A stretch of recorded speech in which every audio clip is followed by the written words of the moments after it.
aha aha ijejayo bakamba ba pikezi orikumanguye jana piki ya gipakinga aho meshogeju twantushaba ngo yiheho piki yawe right now bode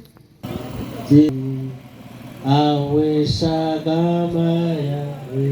asigawe byabo byona bija bamwe wongera abajuri bakahurira irakari na beta asigawe byabo byona bija bamwe wongera. Kwagara murakoze kandi